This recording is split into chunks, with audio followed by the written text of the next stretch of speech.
মহানবী সাল্লাল্লাহু আলাইহি ওয়াসাল্লাম চাচার স্নেহবাৎসল্যে। আবু তালেব ভ্রাতুষ্পুত্রকে গভীর স্নেহ মমতার সাথে প্রতিপালন করেন। তাকে নিজ সন্তানের অন্তর্ভুক্ত করে নেন, বরং নিজ সন্তানের চেয়ে বেশি স্নেহ করতেন। 40 বছরের বেশি সময় পর্যন্ত প্রিয় ভ্রাতুষ্পুত্রকে সহায়তা দেন। আবু তালেব ভ্রাতুষ্পুত্রের স্বার্থের প্রতি লক্ষ্য রেখেই মানুষের সাথে শত্রুতা মিত্রতার বন্ধনও স্থাপন করতেন। আল্লাহর রহমতের সন্ধানে। ইবনে আসাকার জালাহামা ইবনে অরফাথার বর্ণনায় উল্লেখ করেছেন যে, আমি মক্কায় এলাম। চারিদিকে দুর্ভিক্ষ, অনাবৃষ্টির ফলেই এর সৃষ্টি হয়েছে।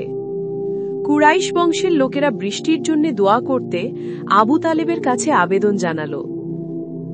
আবু তালেব একটি বালককে সঙ্গে নিয়ে বের হলেন।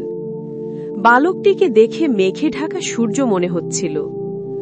আশেপাশে অন্যান্য বালকও ছিল। আবু তালেব সেই বালককে সঙ্গে নিয়ে কাবা ঘরের সামনে গেলেন। বালকের পিঠ কাবার দেয়ালের সাথে লাগিয়ে দিলেন। বালক তার হাতে আঙুল রাখল।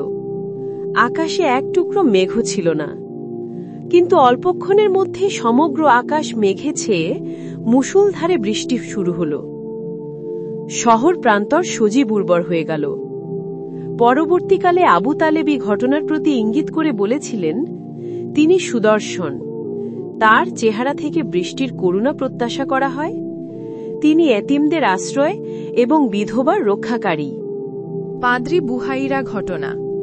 নবী মুহাম্মদ সাল্লাল্লাহু আলাইহি ওয়াসাল্লামের বয়স যখন 12 বছর, মতান্তরে 12 বছর 2 মাস 10 দিন হল, তখন আবু তালেব তাকে সঙ্গে নিয়ে ব্যবসার উদ্দেশ্যে সিরিয়ায় রওনা হলেন। বসরায় পৌঁছার পর এক জায়গায় তাঁবু স্থাপন করলেন।